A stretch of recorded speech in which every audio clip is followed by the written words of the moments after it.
Ásmundur, þetta ansi merkileg starfsemi hjá Dós og Selli og Þroskahjálp á Suðurnesjum, en þetta mikill áfangi hjá ykkur núna að vera að færa ykkur hérna í þetta skemmtilega húsnæði? Já, þetta mikill áfangi fyrir okkur að vera komin hingað út á Hrannargötu á Vatnsnesi og auðvitað kannski kemur helst upp í huga núna þakklæti til allra þeirra sem hjálpa okkur við að gera þetta mögulegt fyrir okkur. Við erum auðvitað bara þannig lítið félag en eigum mikil stuðning í samfélaginu og finnum það bæði þessu verkefni og eins þeir fjölmörgu sem koma hingað og leggja okkur til dósir og annað slíkt. Og þetta merkilegast fyrir okkur að geta skapa hérna betri vinnuaðstöðu fyrir okkar fólk sem hefur öðruvísi hæfileika í vinnu og nýtist mjög vel hér og við viljum að þeim líði sér best og ég held að við séum komið með vinnustað sem algjörlega á pari við bara þá vinnustaði sem standast bestu kröfur í landinu. Getur aðeins í fáum orðum kannski lýst fyrir okkur starfseminni og hvernig þetta fer fram? Já, þetta auðvitað kannski sem fólk veit að hingað koma einstaklingar með dósir og fyrirtæki og stofnanir og við erum í miklu samstarfi við Ísafía og flugvöllinn með það. Við sendum bíl upp á flugvöll okkur einasta degi, alla daga vikunar og sækjum dósir. Af því er töluvert sem fer í gegnum gjafadeildina. Eins hjá einstaklingum. Hér til dæmis eldri borgarar Reykjanesbæ sem að labba hér á hverjum virkum degi morgungöngu að þeir tína dósir og safna saman og gefa okkur afraksturinn á hverju ári. Það munar það. Og síðan eru bara Suðurnes sem ótrúlega duglegir að drekka svona alls konar vökva sem við fáum umbúðirnar að og við erum að fá svona, alltaf ekki svona 600.000 ílát á mánuði. Það munar það. Hvað er það margir einstaklingar sem eru í vinnu hérna hjá okkur? Við erum með svona að jafnaði 6, 8 til 10 einstaklinga. Það eru svona allir kjarni sé ekki 7 einstaklingar, svo eru þetta að koma hérna inn og fara eins og eðlilegt á svona vinnustað. Fólk sem að koma í iðjuþjálfun og svo að fara út á vinnumarkaðinn. Okkar fólk fer líka á vinnumarkaðinn. Við eigum marga af okkar fyrrverandi starfsmönnum sem eru í flugstöðinni, eru þar í kerrudeildinni og standa sig afskaplega vel. Þeir eru hérna í Bónus og Krónunni og öðrum verslunum og sinna þar ábyrgðarmiklu störfum.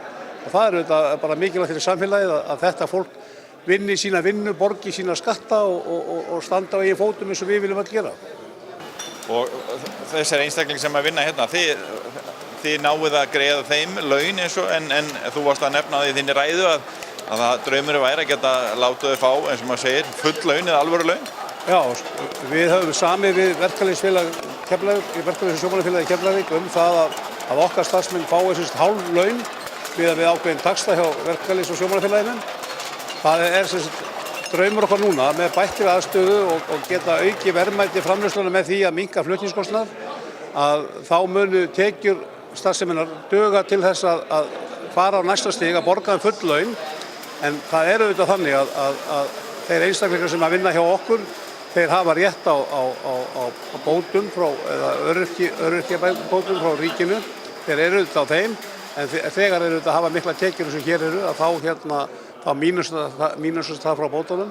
Og til dæmis í þessari viku þá þurftum við að vinna 1 kvöldi til kl. 12. Þannig að það er stundum mikið trafík og hér í þessu gamla fiskverkunarhúsi líka stundum vertíð ennþá. En það mátti heyra í þinni ræðu líka að þú varst að þakka tugum aðila á Suðurnesjum fyrir mikla hjálp við að gera þetta að veruleika, þetta gamla fiskvinnsluhús að þessari starfsemi. Já, ég verð nú bara reyndar að viðurkenna það að við erum eiginlega svona svolítið lömuð yfir því hvað okkur hefur verið tekið vel og hvað fólk hefur gert rosalega mikið fyrir okkur, hvað þessi starfsemi nýtur mikil þakklætis í samfélaginu.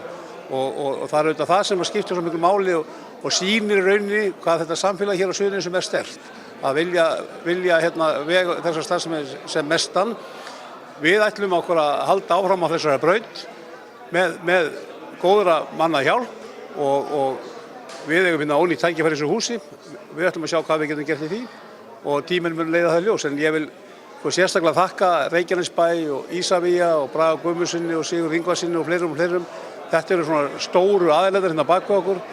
Við fengum gefins hurðir og við fengum gefins málingu og bara vinnuframlög og hluti sem að mann hefði ekki dreymt og við eigum nú reyndar eftir að selja húsið okkur upp á Iðavöllum ennþá. en við höfum ekki þorað að taka það saman hvað þessi stuðningur er í rauninni mikill. Hann telst í milljónatugum, ætla ég að segja.